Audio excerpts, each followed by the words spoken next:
Bye now. Yeah. Oh, yeah. Oh. Yeah. Yeah. Nah, nah, nah.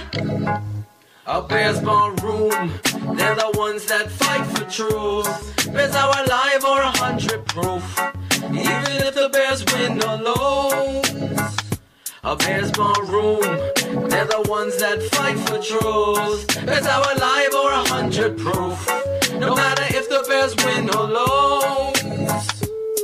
Yo, first, the smartest man, no tweets, he's ever missing. Impossible, the mission, call out frauds with precision. A Bears 100 proof, these faces #1 Adora. Slaying dumb tweets, cross-eyed like Control. Never one to back down to call a fraud a lemon. Wise Ram, no doubt, Miller's asterisk ending. Cheers, Bears fans. The fire Puerto Rican barkeeping for Chicagoland. He's the godfather, the one, the real producer. Always keeping the show together with the voice that will seduce. Risking out a Firefox, the old timer never stops. IPA, drafts, malts, crafts, barkeep takes the shots. No deny. Barflies appreciated worldwide. Canada, Scotland, England, Brazil, Mexico, and Dubai. Dr. Phil is the guy, the one to realize that the barroom needed a show with an endless truth supply. Go big coat fought the narrative on color, brought the Jasons of campaign for Mitchell. Now I'm the standing up for the truth. You know your boy's a little guy. These media heads won't give us credits up to the barflies. Flies.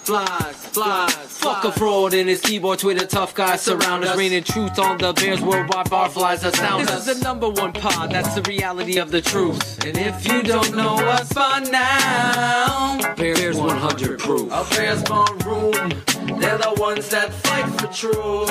Bears are alive or 100 proof, even if the Bears win or lose.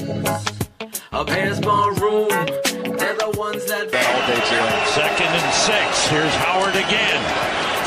And wherever there's a little opening, he makes something of it. Good run for a first down by Jordan Howard. I have some new blood there as well with Coach Matt Nagy, and that's a huge headline in Chicago right now. Where were you when you found out, and what are your thoughts? I was in Chicago. I actually got a text earlier that day that he was going to be announced as the coach, so I was pretty excited about that with his offensive background, and we struggled on offense this past year, so I'm definitely excited about that because we needed some help. I remember he did an interview with Stacey Dales from our network right after his press conference, and the word that he said that just jumped out to me was he said, "I want this offense to be fun." Now, that's exactly, I think of you and Tariq and Mitch. There's a lot of fun to be had. How did you feel when you hear that? I felt great about that because last year we were pretty much basic. Everybody knew what we were going to do. They knew what was coming pretty much every play. So it was pretty easy for them to stop us. But now I feel like we're going to be a lot more creative.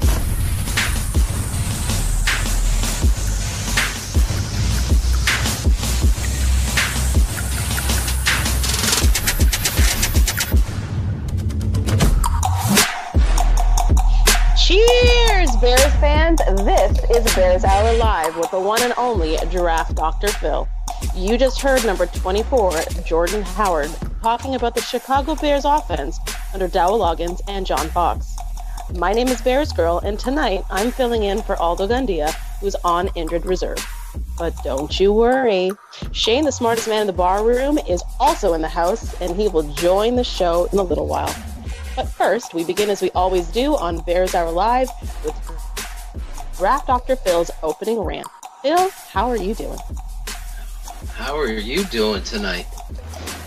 I'm good. Stepping in for, big shoes to fill. Don't you worry doesn't sound the same. I'm sorry, BG. The classic. I know. Cheers, Bears fans, and don't you worry. Just, the guy is a legend, and it's hard to fill those shoes. But you know what? Like sugar-free maple syrup, you brought it. I gotta admit. The show's gotta go on. Exactly. Then the opening, how could we skip over what transpired? You're looking at the NFL Network, and you talk about Jordan Howard, really, you look back on the Bears bar room and what we've talked about and all of the time and effort we put into these shows. And one of the things that was constant throughout the whole football season was our admiration and mine exclusive, rants about this guy, Jordan Howard, and how he's misused and how he's overlooked and how he's not pepped up to be what he truly was based on what he was against. And I would joke around and say the refs, the defense of 9 in the box, 8 in the box, and his offensive coordinator and head coach. And, Jordan isn't a guy that we would see propped up there in front of the media when it came to the Bears media people. He wasn't a guy that the media sought for a quote. You could see he's kind of, shy, I would say. He's reserved. He's not the guy that's going to speak, and I rarely ever see a smile out of his face when, understandably, based on what it was that clearly he was dealing with, and that's frustration with the Chicago Bears and how mishandled he was. And for him to go out there on national television today and really speak the truth, it kind of echoes the intro song and everything we stand for on this show. So what kind of people, what kind of guys would we be, and what kind of person would I be if my favorite player on the football team, the guy that I would stand up for 100%, slam the table, came out of his shell and laid down the law and the truth, and wow is all I could say. I think it was Jer or Nelson, someone put it on or Chachi, somebody put it out there. I'm sorry, I don't remember Barflies, but it came across my timeline. But there was no audio to it, BearsGrl. It was just like, Good Morning Football, Howard speaks out, something like that. So I just didn't have, my day was so busy. And then later in the day, I saw the audio. As soon as I saw that he had spoken out, I DM'd the group. Was like, we got to get this audio, Aldo. This has to be on the show tonight. And then to hear it later in the day and now again tonight, it's just refreshing because the host himself is quoting the new head coach about fun. You know what's fun in football? Winning. Winning is fun. And how do you win? The quarterback's best friend, aside from their offensive line, is the running back. The running game helps the quarterback tremendously. And I hated the fact that the host had to throw Cohen in there, but I totally understand it. But in his moment, the fun for Mitchell is going to have a road grader, elite, instinctive running back that fits what it is you want to do offensively.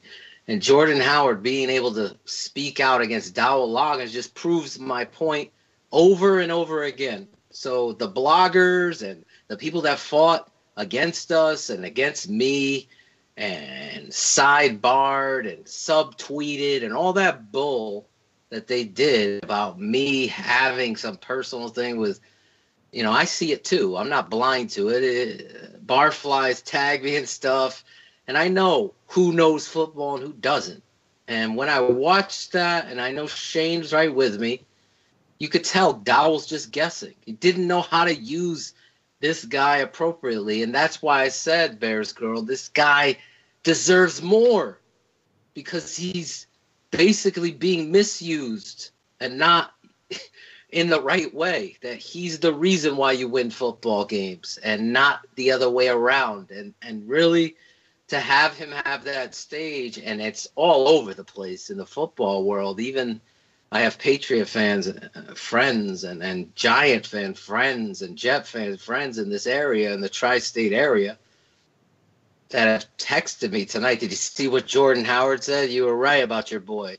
And it kind of just confirms that the frustration of the young man was there, and that this, Barflies, is a positive for the Chicago Bears moving forward, that a head football coach from the people that are speaking up understands the importance of having a Jordan Howard and how to have fun and at the same time be creative in the process of getting this running game going. Because the offensive line, as banged up as they were able to give the crease to the guy, was able to help him move forward. And I'm just proud, like a father when a newborn is born, that Jordan had his opportunity he didn't pass it up. You know, a lot of people criticize the guy and his catching.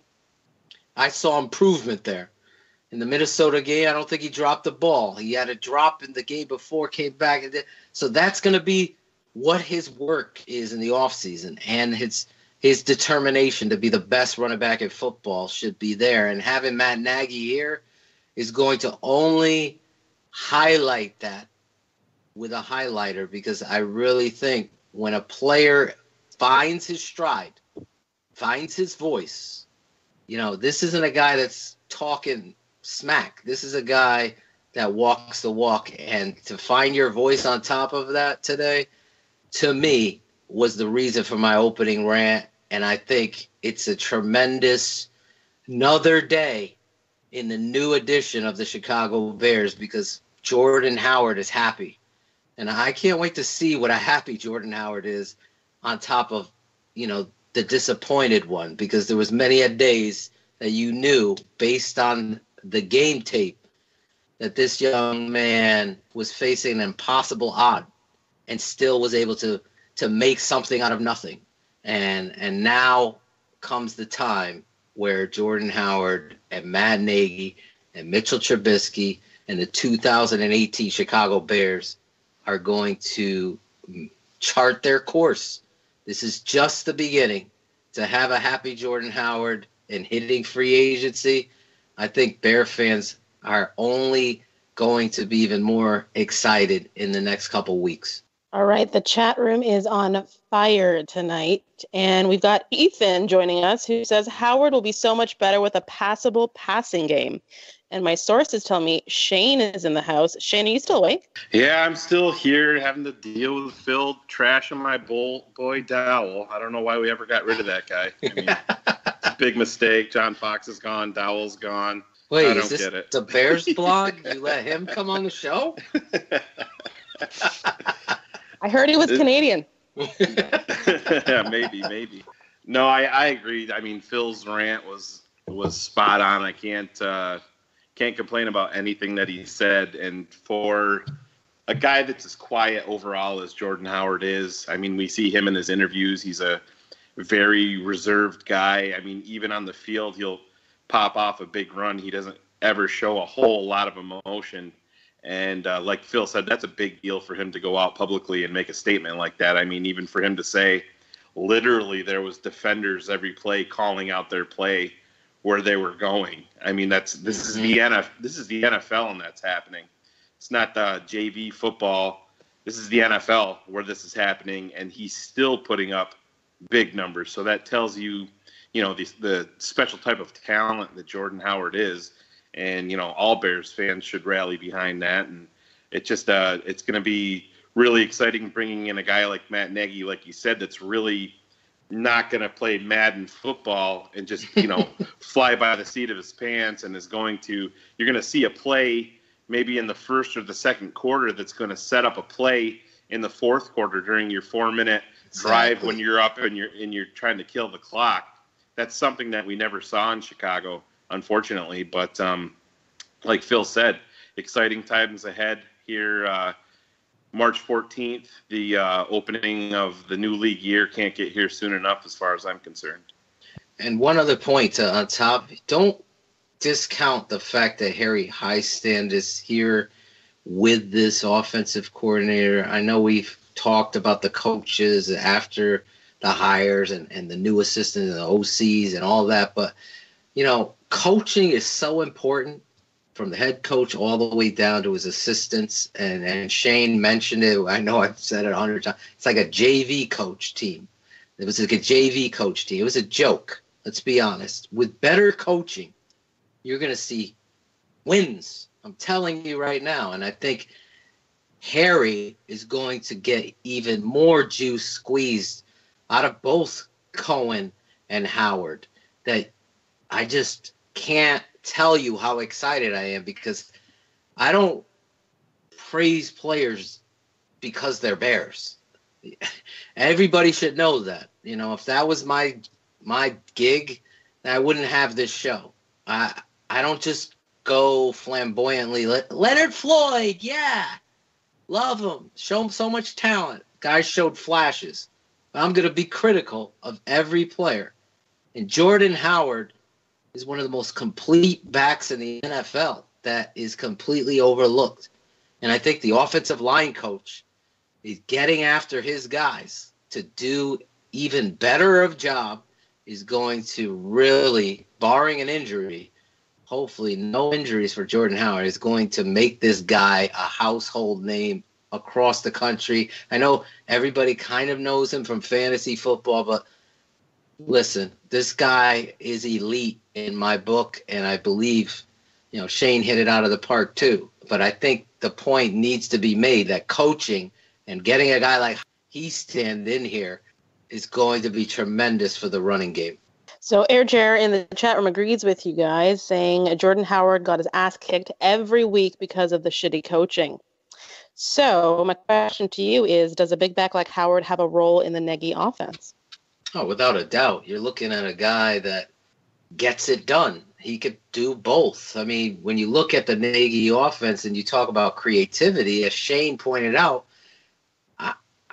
I know Frankie Myers, one of our barflies and a writer at the Bears Bar Room, we talked throughout the season that no formation, no play set up another play. And Shayne was just talking about that. In the fourth quarter, you're given a similar look. So 2 tight ends and 2 receivers, 1 back. And you've motioned the tight end from the 22 formation. Now we're motioning the tight end to give him a wing look to the right. And you've run power that way 3 times in the game. Dowell would run it a fourth. Instead, you're going to see some creativity, a shovel pass, action fast shovel pass, an action screen off of it. Jordan's ability to run downhill in the shotgun, too. He was the best shotgun runner in the NFL. Where did that go, Dowell? Like, aren't you doing your own research? It was so frustrating because he was so good at it that you expected that to be a platform for 2017 with a statuesque quarterback like Mike Glennon to get the pressure and the pass rush off of him, that run threat out of shotgun. Nope. Let's not run it. Let's once here, once there. And the funny thing is, when they did run it, I would love to know the stats because it was successful. And with Mike Glennon, that is. And Nagy is going to be able to get Jordan Howard in formations where you're out flanking. Shayne put up a great video that was done by Brian Baldinger showing the Kansas City Chiefs offense and how they attack fronts and how they call out schemes. There were so many times, BG, that I watched the Chicago Bears with my father, and we looked at the defensive front before the snap and watched how they blocked it, and it completely was ass backwards. Like, you would not ask your offensive lineman, a center, to block a guy head up on the guard. But somehow the Chicago Bears are doing that without any help. They're not kissing. They're just letting the center try to reach block him. And with Grisou, you couldn't. And they still ran it. And that's how stupid they were. So Jordan Howard could fit in any offense. He was making plays with stupidity and JV calls.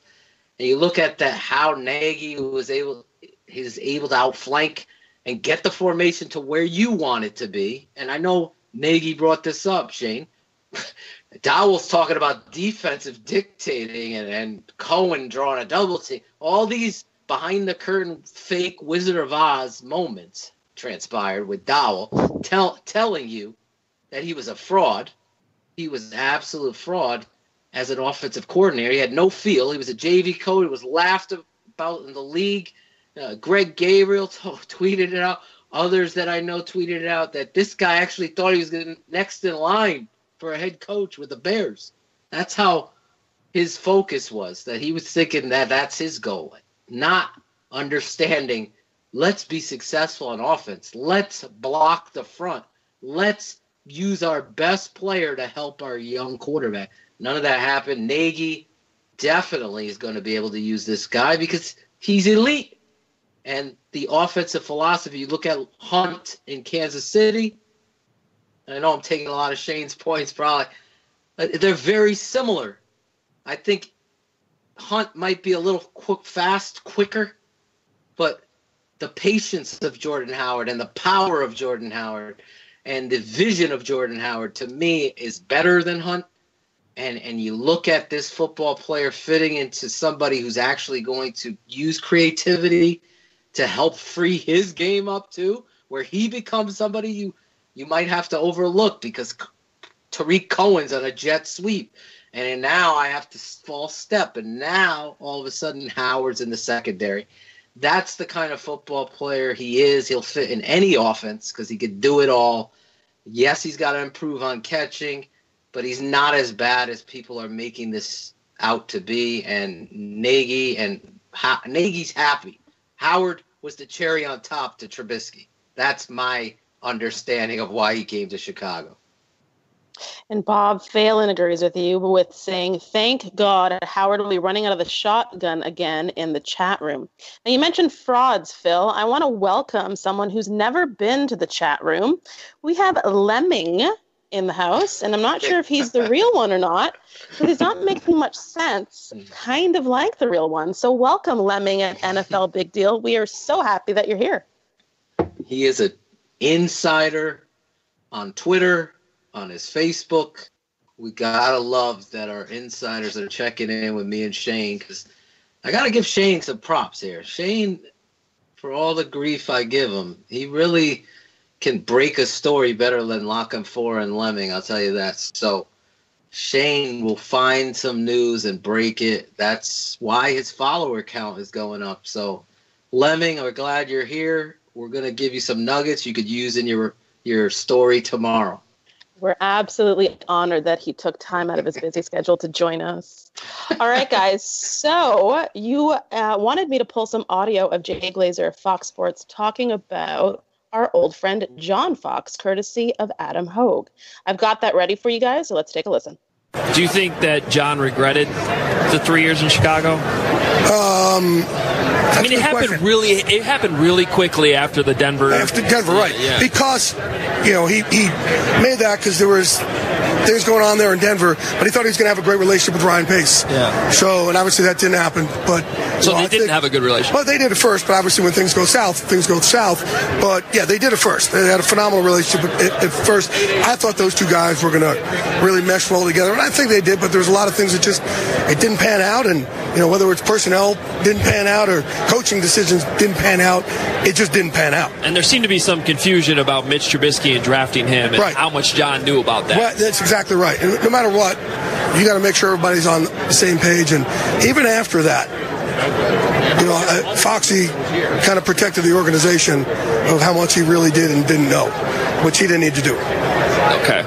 All right, fellas. So Fox didn't have to protect Pace in the organization, but it sounds like he did. What are your thoughts, Shayne? Well, I think what we all need to remember, I mean, I'm a Jay Glazer fan. He's plugged in better than anybody in the NFL, except for our new friend here in the chat room, probably. But he's very, very close with John Fox. I think everybody needs to know that. It's not like he's going to come out and hang his boy out to dry. At the end of the day, they were very, very close before he came to Chicago. And, they still are very, very close. But, I understand where Jay Glazer is coming from, and I understand a little bit where John Fox is coming from. He's an older guy. He didn't really want to start over with a rookie quarterback.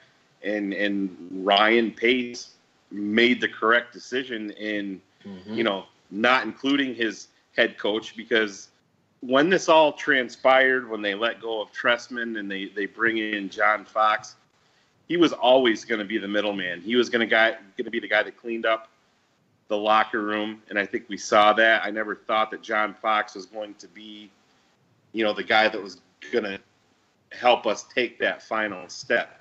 He was the middleman that was just going to help, give us a little bit of relevancy.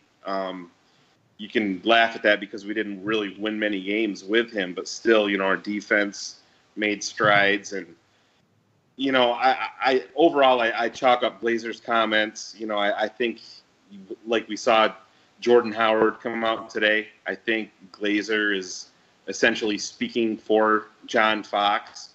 And after I hear that, I got to say good for Ryan Pace. Ryan Pace, went over top of the veteran coach, made the decision that was the best for the Chicago Bears moving forward. And if you want to kill Ryan Pace for Mike Glennon, to me, Glazer coming out and saying this just proves that Ryan Pace gave John Fox, the veteran quarterback, with potentially some upside in Mike Glennon that he wanted.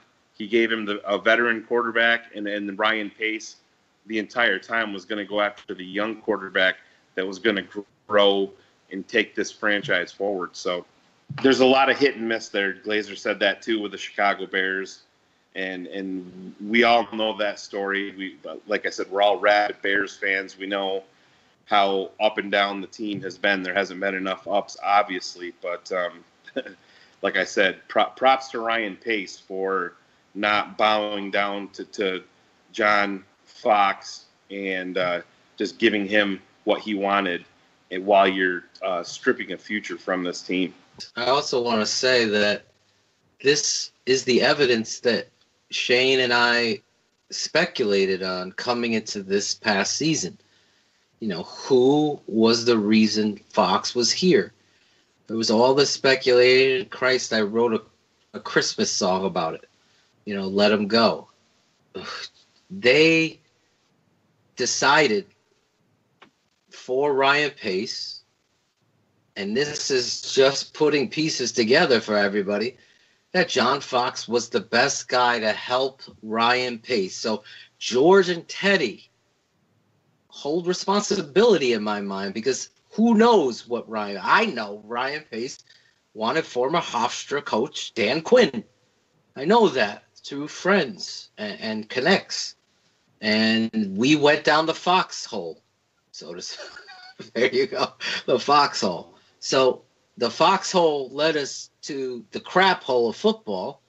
And Glazer and his boy, whatever, I think was very telling that the relationship with Fox and Pace, even in the Pace emotional end of the year presser, where he just decided and all that bull crap, I got to give my boy credit, because as frustrated as I was that I just wanted what Jordan Howard gave, the truth, there's a business side and there's two boneheads running it, and that's Teddy and George. They don't want their name dragged in the mud. They don't want to say, yeah, we pushed Ryan. That would take a real strong owner to say, you know what? We pushed, Ernie Accorsi pushed this coach on Ryan Pace. Yes, Sean Payton gave a great review. I'm going for a job. Somebody who might not like me, but I ask them to give me a review. They might write a great review. Whatever the case may be, it didn't work. And to know that at the very end there was not a connection between Pace and Fox through Glazer's comments is a really uplifting moment for me, because I feel like we even saw the transition of the energy. And I'm a big believer in this. No offense, Magoo. In my own right, I'm a big believer in energy. Just like you saw Jordan Howard's release and his personality, we saw Ryan Pace be free in front of everyone, introducing Nagy as his head coach. And that's what it really is. So now we're at the cusp. And as a guy I didn't like the Leonard Floyd pick, wanted Laramie Tunsil, I didn't like Mike Glennon. I couldn't believe it. And Shayne was with me. Like, therapy had to happen. I didn't like not having a competition, but now I know. Ryan Pace probably didn't like not having a competition. Ryan Pace was kind of pushed to the side because this was the head coach's call.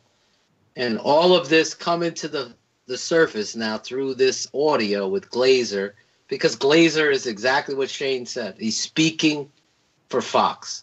And let's be honest. Somebody was talking about, well, Fox is looking at possibility of going on and doing television. I don't know how. I mean, if you want a mumble show, let's get him on. I just can't see this guy broadcasting. You're going to have to stick him in the CFL. Put him in the XFL. He'll come out. They'll drop the music, fireworks displays, freaking man bun will lead him out. He'll have a flag, XFL. He'll say a poem. And John will come out. Yeah. Let's flip a coin. And Jay Glazer in the beginning of that sound. I wish Aldo could play it again. When he gets to ask the question from Adam Hogue, he goes, he sounds just like they did. Isn't it? They did. They sounded like I thought it was him for a second, like they're tricking everybody. Yeah. I thought it was him. I thought he was going to imitate him too, or do something. I was like, holy cow! It sounds like fuck. But anyway, I'm glad that chapter's over. But I wanted, on this show we deal with truth. That's it, and it really lets I asked you to stand up for Jay Cutler. Stand up for him because it wasn't fair. He dug his own hole. That chapter ended. Stand up for Mitchell Trubisky because the media is going to have a narrative. The national media, everybody. And you saw it transpire. So now I'm asking you, you know what? Stand up for Ryan Pace. Let's see what he does now. He got the right coach. Look what they're doing. Fangio stayed. How exciting is that? That's the greatest move of continuity. You're getting a creative guy and listening to Nagy is going to have fun. Let's see this happen. And Ryan Pace has a pep in his step again. Let's see what he does with free agency in the draft. And that's why we do this show. That's why Barflies Unite. Come into the chat room. Tell us what you think, what you want us to talk about, what you have, because we care. We understand that the fan, and especially the educated fan that follows us, if you're new to the bar room, you're listening on the podcast, start following. Come into the show. Let us know what you want to hear. We're going to bring it and break it all down. This is just the beginning. Trust us. This is just the beginning. We are going to get downright dirty into free agency and the draft and so many exciting things to go coming up. But I'm excited about this because that part, BearsGrl, of John Fox and Jay Glazer and the whole nine, they're going to take their shots, guys. That's why I say let's stand up. I'm going to jump on Shayne's bandwagon and be Pace's number 2, Adora. All right, Phil, I've got that lined up for the barflies that have just joined the chat room to listen again. Do you think that John regretted the 3 years in Chicago? I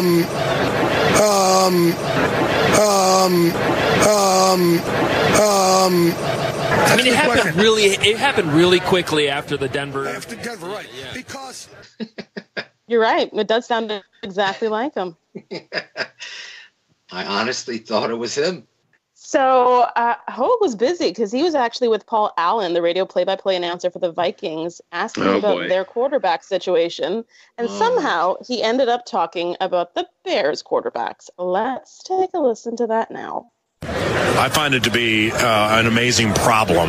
Well, it's a conundrum. It gives me anxiety. Okay, well, maybe that's why. You're a Bears guy, so you think it's fascinating because it might go the wrong way. It's kind of like where the Bears were last year, though. You could re-sign guys who are already on the team. You could draft. Except we're not going to overpay to trade up to 2. Well, that's true. You're also not at 3 to start with. That's true. Coming from 30 would be a little difficult. Yeah. First, let me just jump in quick. Who the frig is this guy? Why are you taking a shot at Trubisky and the Bears when A, it's not even true, B, what do you have at quarterback? You have what? You got blown out, embarrassed. Thank you for coming. Miracle win and total what I said. I said 50-7. I was off by 2 points. What is it? 38-7? Whatever. The guy didn't need to go there. I was disappointed that Hogue didn't do more and not agree with him. Like, what are you talking about? Overpay. You look at the draft and securing quarterbacks and getting the right guy. This is a guy that's just so biased. I will tell you, trust me, be the first one to tell you when we do, this isn't right. They overpaid. They did this wrong. The fact that they secured the guy that they wanted, recouped a pick, they traded down in the second, recouped the pick they traded away, and then got one for next year that they had given away. So really, essentially, they gave up a third-round pick to get their guy. They didn't get fleeced. They didn't get anything but their guy. Can we just end that there? You can argue Watson or Trubisky that's going to be Phillip Rivers, Eli Manning, that whole draft class, Ben Roethlisberger. That'll be for our lifetime. We're going to see how it plays out. But to say that kind of bullshit in the Super Bowl, in your house, they're playing the game in a mall. You're in a mall. Shut the frig up. Who are you, Paul Allen, for God's sake? You're in a mall talking about the Super Bowl that you're not there. How about that? So take her outside, and how about that with Paul Allen? Because that was just, it's so infuriating that who is this guy, Shane? Who is he? Well, you know what it is, Phil. He's always going to have animosity, and I mean, he was pissed off beyond belief. Like you said, talk about a Minnesota miracle. They're going to need another one to figure out the quarterback situation.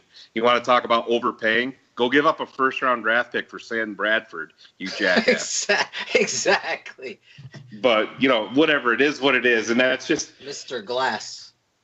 He's boisterous, and I think he actually calls horse races too. So maybe he needs to just take a day trip and go concentrate on that, because they're not in the Super Bowl. It's just him he's taking a shot at the Bears while they're down. I mean, I get that part of it, but you're not overpaying for Trubisky. We all saw what unfolded on draft day and how Ryan Pace was, eviscerated for making that move. But you know what? At the end of the day, like you said, Phil, the most important thing is he got his guy.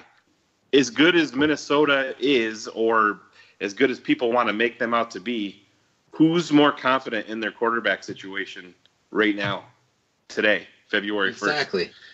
Shane, out of those three, honestly, in your mind, which one All right, would you guys, take? We have Paul Allen on the phone.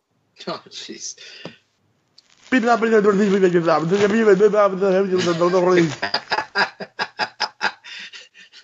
That's what he's going to sound like when they franchise Case Keenum and he throws 26 interceptions next year.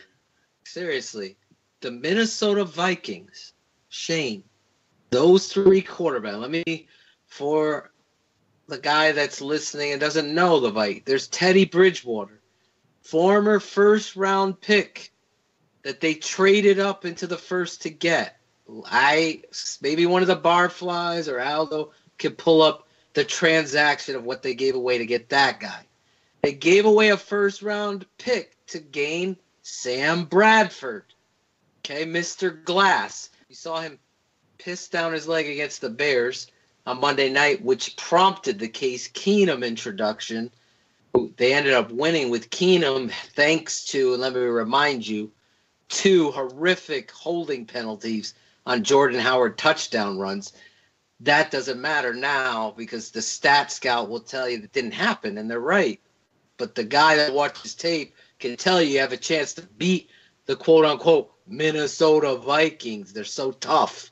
They scare me like a scary movie, the comedic one. Are you afraid of them, Shane? No. And then you have the last one, Case Keenum, who was a late-round pick of the Houston Texans, I believe, gets cut. You saw him with the Rams, floated around. Now he's with the Minnesota Vikings. So what way would you go, Shane, when you're looking out of those three? Or do they try to get in the Kirk Cousins category and pull that? Chris Spielman is not afraid to overpay, clearly, giving away picks. This guy's taking a shot when really, ultimately, they've given away a whole substantial amount of draft capital to get quarterbacks. Yeah, I think their move is going to be to give Keenum another year to prove. And, with his play, he surprised me overall. He kind of showed what I was expecting of him in the NFC Championship game.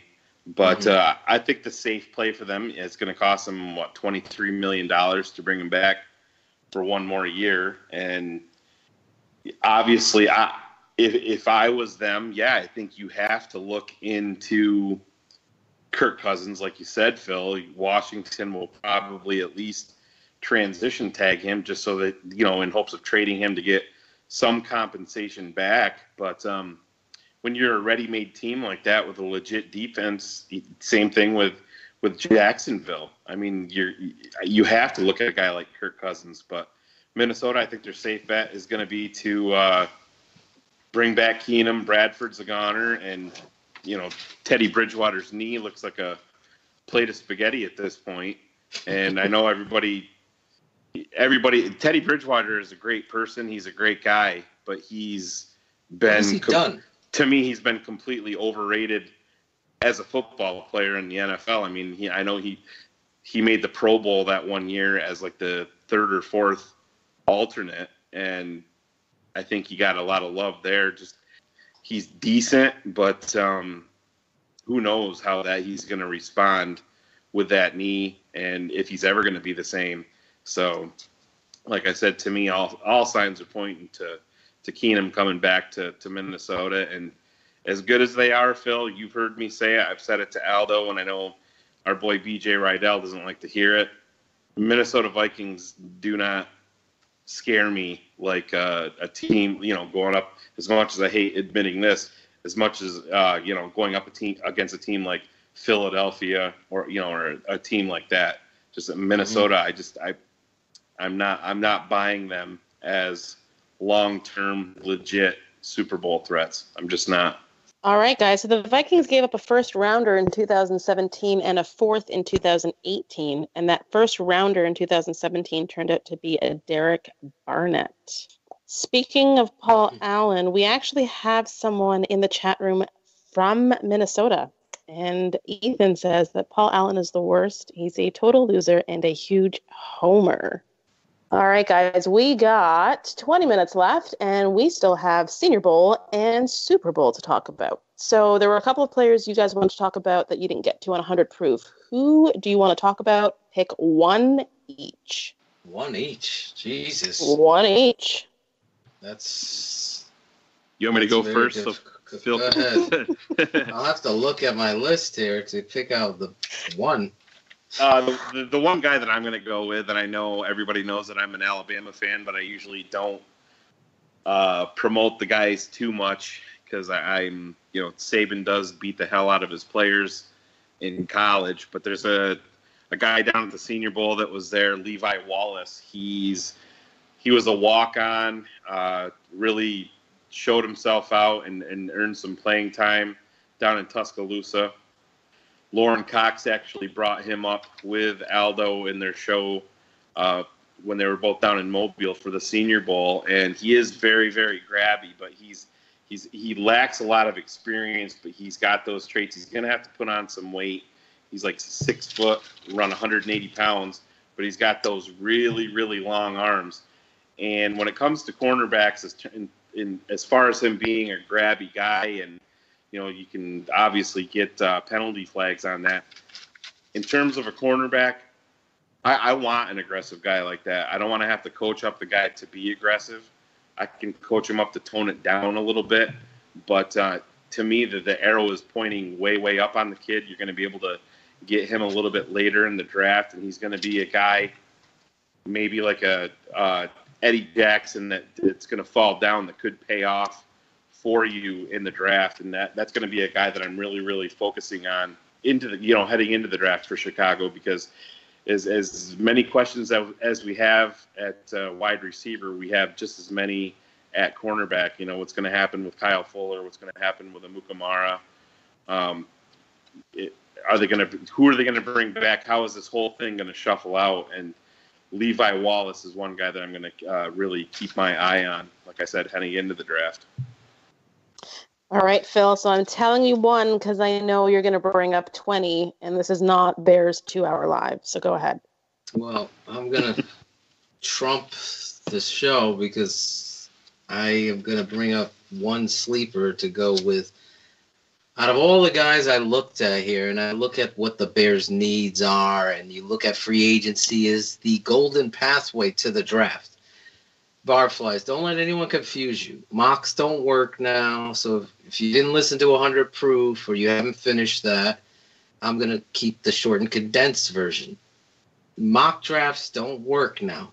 Free agency is going to be the next charted step of the course on the love boat that is the 2018 Bears. So how Ryan Pace attacks free agency is going to set the deck for how you're going to see his big board of his top players for the pick at 8 be processed. It's that simple. Any GMs that we're going to take best player available, maybe New England could do it when they're at the bottom of the first round because they won another Super Bowl. But other teams always are going to draft best player based on need. It just is consistent. It's always that way. It's not going to change again.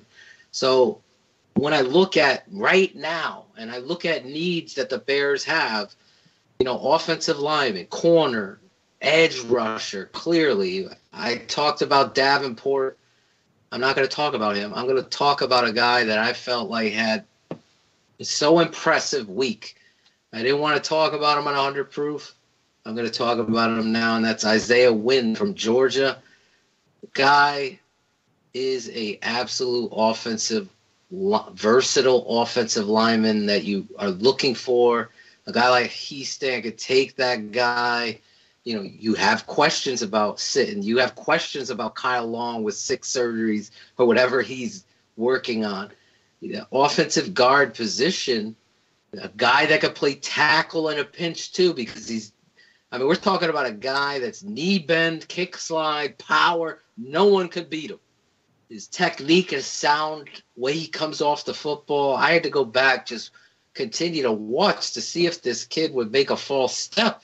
And he really wasn't anything but perfection. There's some guys that go on a dance floor and dance, and they're just tremendous. Bruno Mars could just do it. Michael Jackson. This guy at guard, I'm telling you, I was so impressed. So when I go back and watch his game tape and you look at the guy continuously doing it, I'm facing off against the likes of Alabama and others in the SEC.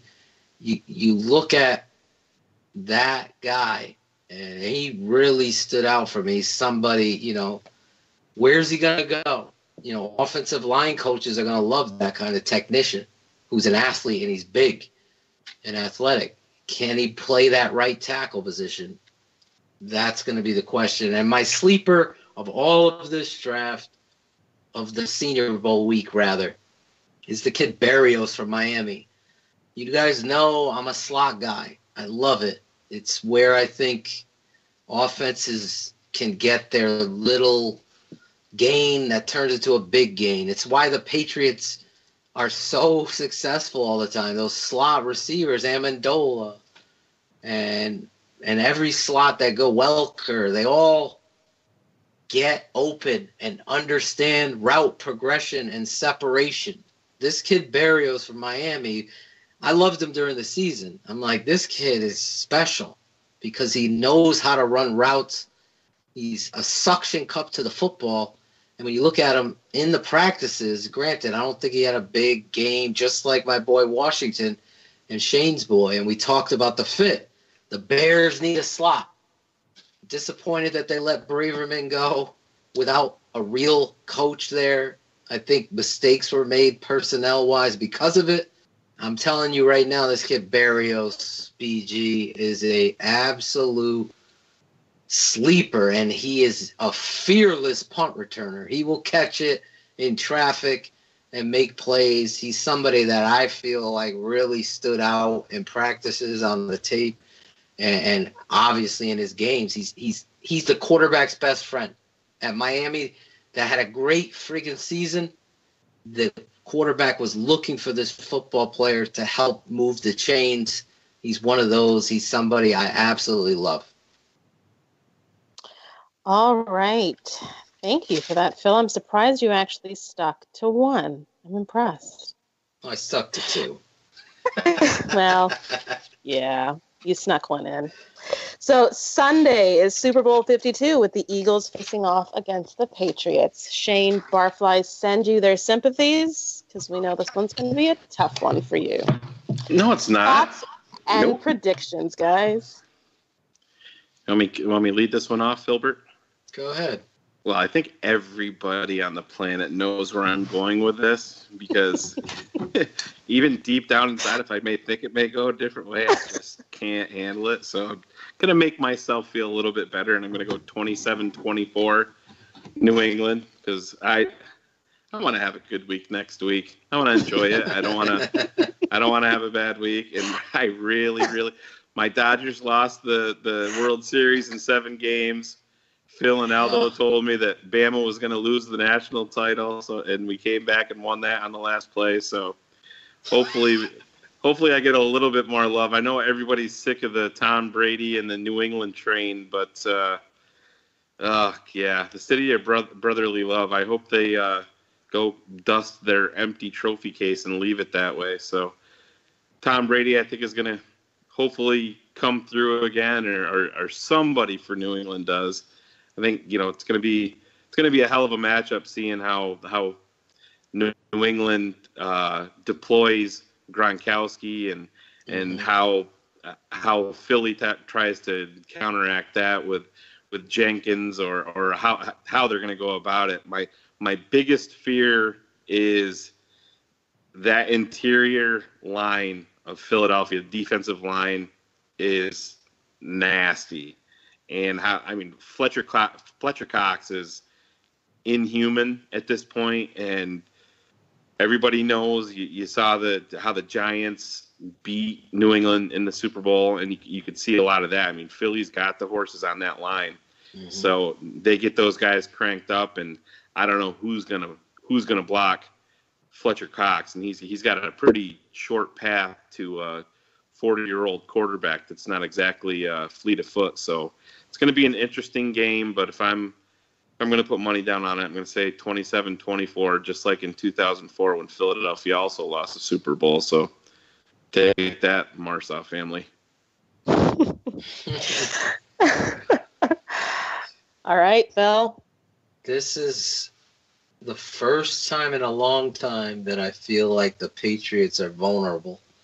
And everything Shayne said is the reason why. I think the interior of the Philadelphia Eagles, as well as the exterior, Chris Long, Barnett, who you mentioned, the Vikings gave away to Philly, had a huge strip sack fumble against the Vikings to set the tone of that game, I believe. The Vikings were driving down in a close game, and Barnett comes, strip sacks Keenum, and then the onset Slaughter was on. And I think the edge rusher, Graham, too. This kid, I love this kid coming out of Michigan. I wanted to get him in free agency because, there's shorter guys. Looking back at the Senior Bowl, the kid from Oklahoma, I'm thinking of that. Graham has that natural knack of rushing the passer, almost like a Dwight Freeney. And that interior opens this up. And what Tom Brady hates most is guys around his legs.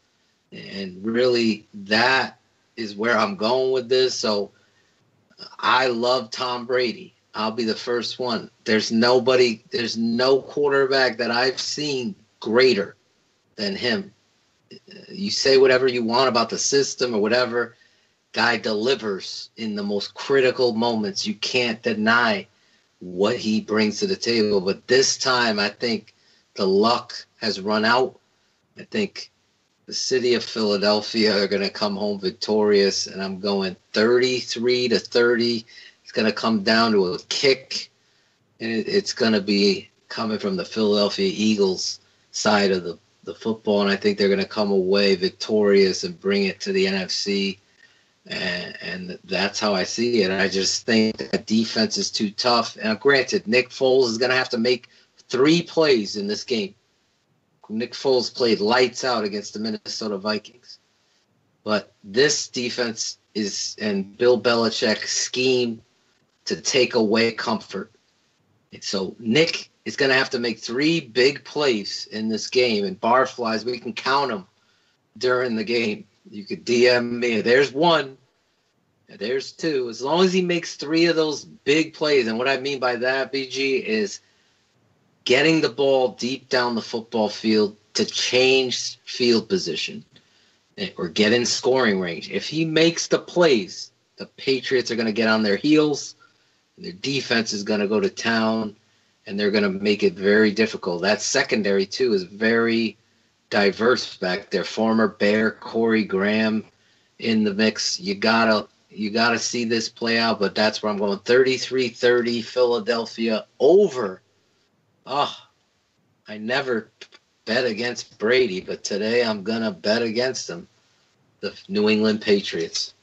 All right. The chat room has given us some predictions. AirJair54 says Patriots 28, Eagles 27 with a fumbled extra point kick. Frankie Myers says 28-26. Isaiah Robles says Belichick will adjust and win. And our friend Lemming says, according to his sources, Belichick is a good coach. You think? That's some breaking news there. BG, what's your prediction? Come on, you got to get in on this. The Toronto Argonauts versus the Saskatchewan, whatever. It's the Saskatchewan Roughriders. Well, the Rough Riders. That sounds like Phil's sex life. Yeah, it is a great name. I love that name. Rough Riders. Yeah, it's better than the Edmonton Eskimos. But I can't support the Patriots. I am sorry, Shane. I think it's going to be 30-24 for the Eagles. Go back to Canada. I'm still in Canada, boys. All right, we got a lot of comments coming up. So, first and foremost, Lemming says Phil is a fraud and he'll fight him any day, anytime. Let's get it. Let's get Aldo. Get the ring. Get it. The ticket price. Can we get what's that channel with Jarrett Payton? They can cover it. Man Bun TV. The Bear Brother Friday, Man Bun Thursday, Mouth Breather Wednesday. Frankie Myers says, man, I love the way Phil says Chachi. Billy loves Chachi. There you go. Ethan says, if coaching didn't matter, then why is Bill Belichick in his 8th Super Bowl? Ask Mr. Carter. Still waiting for him to come on the show. Yeah. BG, ask him. Real estate. Scar is in the house, and he says, Phil better do a live broadcast from the Bears-Giants game this year. I'm there. I've let Scar down. I apologize. Family stuff has come up. Shane has let me down. He didn't come pick me up once. We got to get this together. No matter what. I didn't have a booster seat. No matter what, I am going to the Meadowlands. I know there are several barflies joining me, and I believe Aldo Gandia is coming. I promise we will do a show from the parking lot live. I have unlimited data, Aldo. If you don't, you could use my phone as a hotspot, and we will go live, bring the barflies on the show. I intend for this to be, it's an all new vibe, bro. This is it. And we got to bring Scar on the show. I was just talking about this in the Bears Barroom Creative. Look at him showing up, listening. I promise you, I'm there. We're doing the show with the monsters of the tri-state area, Shayne. Shane Riley's done with his booster seat, right? So you can lend it to Phil? Yeah, I just sent some of Riley's old clothes down to Phil that you can wear to work, and I'll give him the booster seat too. Perfect. So Isaiah's a little depressed in the chat room. He says Lauren leaving Lock on Bears, and now Aldo is leaving the bar room. It's the worst day ever. What? Who's Aldo? Who's Aldo? Where did Aldo go? Aldo. He's only on injured reserve. But don't you worry. Don't you worry. He's coming back. He's getting a massage. Last but not least, we're going to end with Lemming once again saying, truth is my insider. The janitor at Hallis. Oh my God. Lemming's got a lot of sources. They often flip-flop, but he's got a lot of them. Good for him. Oh, let's see if he joins us again next week. Let's hope not. Let's hope he's gone. But this was another show where the diversity of Bears Barroom is showcased. You have Bears fans from the Midwest, East Coast, West Coast, Canada, chiming in. What more can you ask for? So if you're listening to this on the podcast version, you want to get involved in the chat, send any questions our way, feel free, because we're going to break it down. We are going to do a live show, BG, Free Agency Eve, and get ready to rock and roll of what the 2018 Bears are going to be like. All right. Any final words, Shane? I'm just glad this isn't 100 proof because I still have 2.5 hours to go. So thanks for tuning in. All right. Thanks, Barflies, and we are calling it a night. Yo, peace.